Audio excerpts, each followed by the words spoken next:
Rushmore, and there's no pun intended there, of Titans and Oilers franchise history, and name a better running back group. It's symmetrical too. You've got your 70s, your 90s, your 2000s, and today. Earl Campbell needs no introduction. He's the Tyler Rose. First overall pick of the Oilers, Campbell was a sensation since the second he stepped on an NFL field. He was the Rookie of the Year, then he was the NFL Offensive Player of the Year his first 3 seasons in the league. He won an MVP award in his second season. He's a 5-time Pro Bowler, 3-time rushing leader, and he's probably the angriest runner of all time. But Eddie George was no slouch either. He was the Rookie of the Year also, 4-time Pro Bowler and 8 years as the bell cow in both Houston and in Tennessee. George carried the rock more than 300 times every single season. And oh yeah, he didn't miss a single game, not one, as a Tennessee Titan. Chris Johnson could be the fastest running back to ever play the game, and for a time, he was one of the best to tote the rock. CJ2K is one of only 7 men to ever rush for more than 2,000 yards in a season. And when he did that in 2009, he won the NFL Offensive Player of the Year award. But he wasn't a one-year wonder. No, the man who once ran a sub-4.3 40 at the Combine, he was a 3-time Pro Bowler and one of the best of his generation. And now you have Derrick Henry, whose stats are great, yes, and we could go through those, but it's his moments that tell his story. The stiff arm versus Jacksonville. The other stiff arm versus Jacksonville. The playoff wins in New England and then in Baltimore, where he threw a wild card squad on his back and helped lead them to an AFC Championship game appearance. And Sunday, the 94-yard run wasn't enough. No, it had to be followed by a 3rd and goal where Derrick Henry took the ball out of the Wildcat and won the game with his legs in overtime. Those 4 players, Earl Campbell, Eddie George, Chris Johnson, and Derrick Henry, does any of the other 31 NFL franchises have a better foursome at running back in their history? Pittsburgh? Well, they had Franco, Bettis, Rocky Blyer, and I guess John Henry Johnson back then, but I don't know. Is it Dallas? They had Emmitt Smith and Tony Dorsett, and Zeke is really good, but who's the 4th? Is it Calvin Hill? I don't know. Maybe it's the 49ers, Roger Craig and Ricky Waters and I guess Joe Perry and Garrison Hearst. Green Bay, surely it's got to be the Packers. Paul Hornig, Jim Taylor, Amon Green, and Eddie Lacy, Dorsey Levin. I don't know. The answer is no, no, no, and no. It's Campbell, it's George, it's Johnson, and it's Henry. It's the Houston Oilers / the Tennessee Titans, the running back franchise of NFL history. Chris Johnson had the tweet, 4 running backs, any team.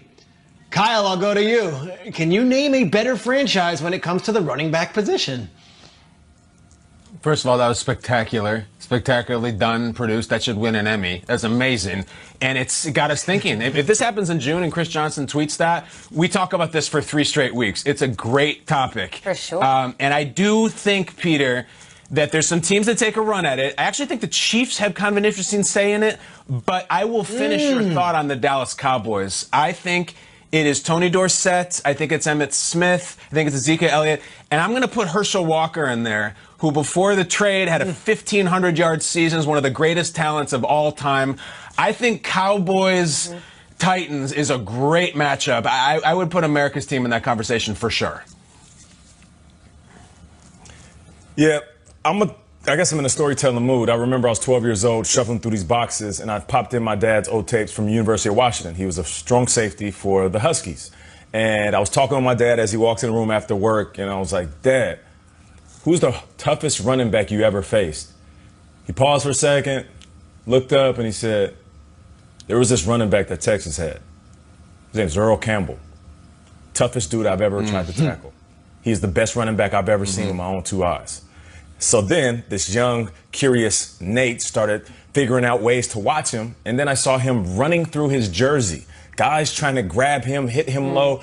He was the most physically yet graceful running back I've ever seen. Now, you bring him along with the running backs that you just named, Eddie George, Chris Johnson, and now Derrick Henry.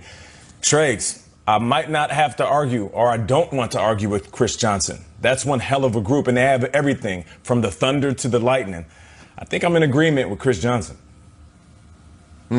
It's hard to argue. He's got a good case, and it's not just Drake's about the collection of talent at running back, but each of those guys that you went through on the Titans, they owned the league or had a moment in time history-wise with the NFL. Of course, you had Eddie George willing them to a Super Bowl. Earl Campbell had an MVP performance. CJ2K. Need I say more? Derrick Henry.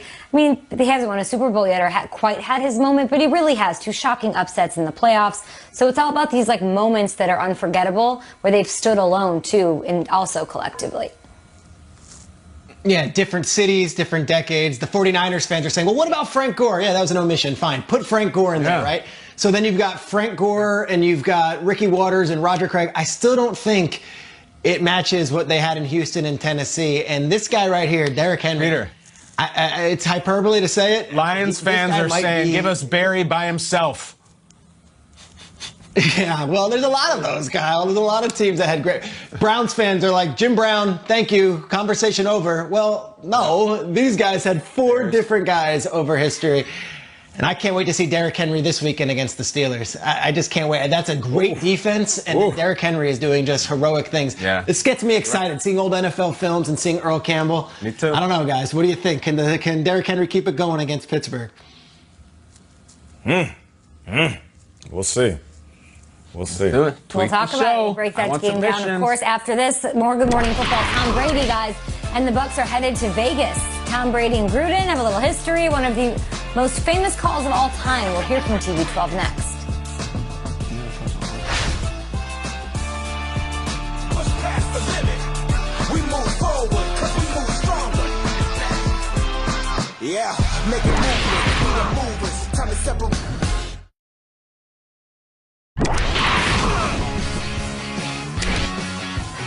Patriots have a 2-3 record, unfamiliar territory from somebody that worked up there for a while. We never saw that going on in recent memory. No Tom Brady, though. A lot of ins and outs, a lot of opt-outs as well.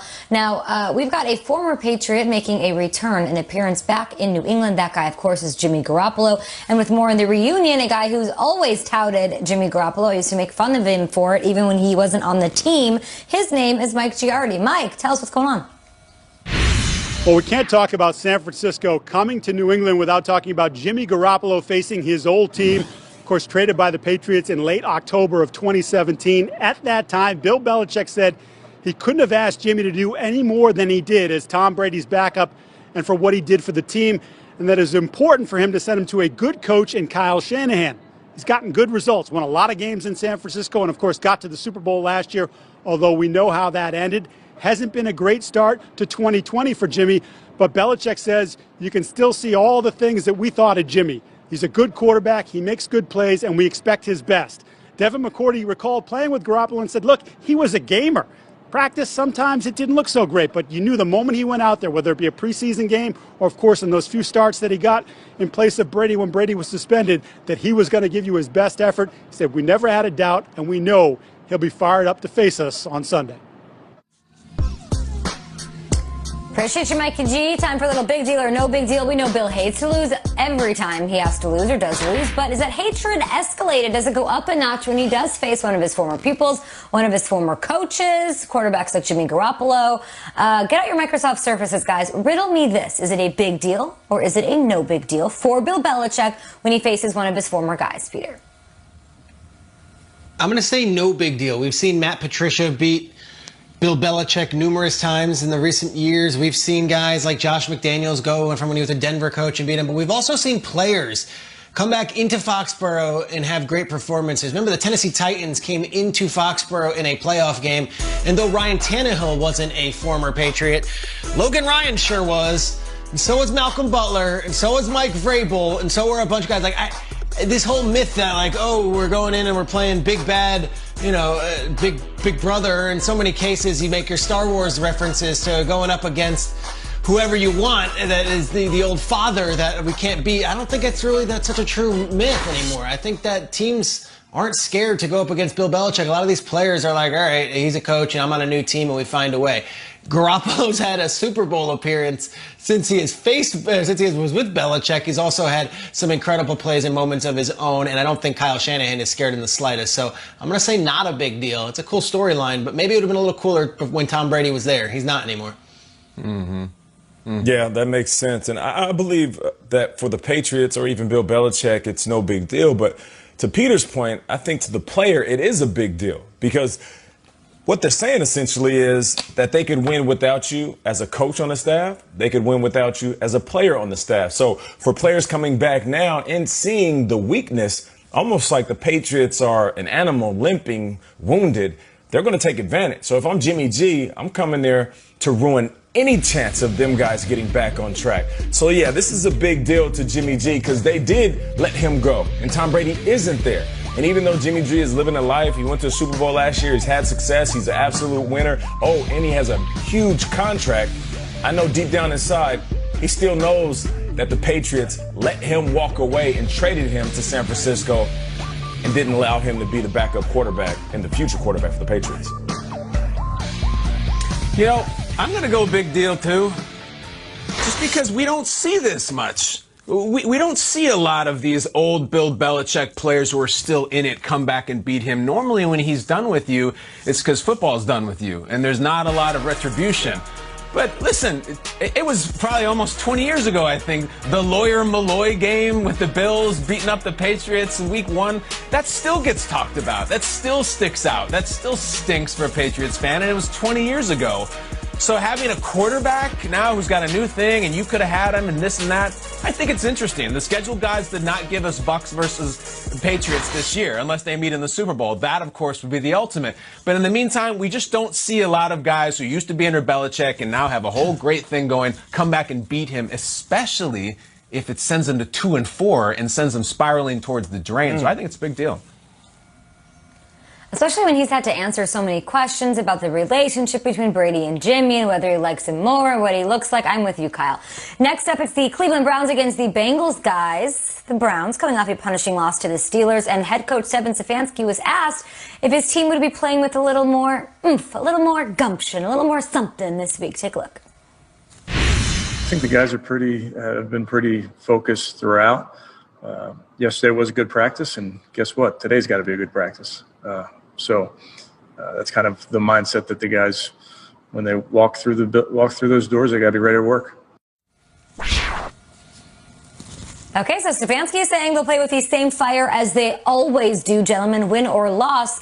But they may need a little bit more than they usually do in this one. Cleveland's losses to the Ravens and Steelers, both by more than 30 points, guys. Those are the only blemishes on the Browns' 4-2 record. Big deal or no big deal, Nate? The Browns' 2 losses were both big blowouts against division opponents.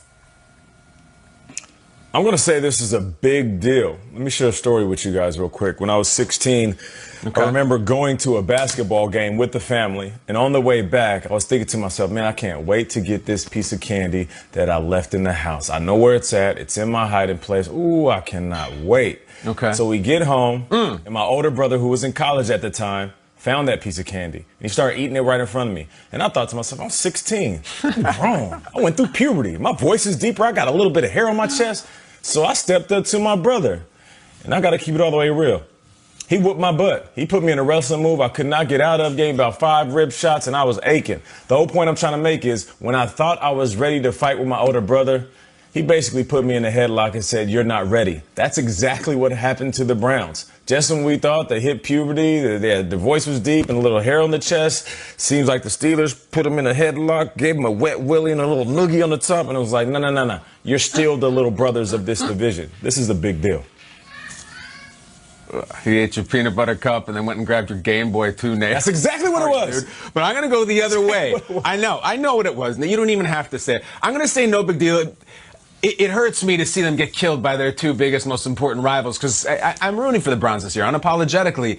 And yet, wouldn't it be a huge win for the Browns if they can make the playoffs? Like, if they just get to a wild card game, they can still do that without mastering the Steelers and the Ravens, who are really good this year. So I'd love to see them compete. Yes, you'd like to get a couple shots on the big brother, but getting to the playoffs and fattening up your record with wins against other teams is not the worst thing in the world for the Browns. You know, I think of the great rivalries in sports history, and you've got Yankees-Red Sox, and it was Yankees for a long time, then the Red Sox took control of that, and then you had Princeton versus Penn. Princeton wins the first 25 times they ever play Penn in football, but throughout the 90s, from 96 to 2004, it was Penn. Penn just owned Princeton through the 90s and early 2000s. I bring that up. Why? Well, let's take a listen to Kevin Stefanski, University of Pennsylvania graduate, talking about Kyle Brandt, Princeton graduate, football players, both of them. We had Kyle Brandt on earlier this week, and he basically said everybody hated Penn. They were a bunch of cruds, and every game against Penn was a rivalry game, I guess, for everybody else in the Ivy League who may have had a little jealousy over your dominance there. What was it like? What's the difference between Kevin Stefanski, the player, in a rivalry game versus Kevin Stefanski, the coach? Well, Kyle Brandt couldn't get into Penn. That's why he went to Princeton. Oh. Ooh. Kyle? First of all, it hurts. I mean, I didn't apply to Penn, so it's not true. And more importantly, I don't engage in this sort of insufferable Ivy League saber rattling, all right? I am not going to sit here and say that the Penn Quakers fancy themselves like the 80s Miami Hurricanes of the Ivy League. I'm not going to insult that crappy 10 of a stadium that they call Franklin Field. I'm certainly not going to point out that Penn can only compete because they accept transfers from pretty much anywhere and have the lowest admission standards in the entire conference, and that literally every player in the history of Pennsylvania football is only playing for them because they couldn't get into Harvard, Yale, or Princeton. And the last thing I would ever say is that he only went to Princeton because you couldn't get into Penn is like saying he only plays for the Steelers because you couldn't make the Browns. It doesn't exactly jive up. I'm sure Stefanski knows what I mean. But full respect to all the Penn Quakers, including Elon Musk, Candace Bergen, Andrea Kramer, and Kevin Stefanski, who's two-time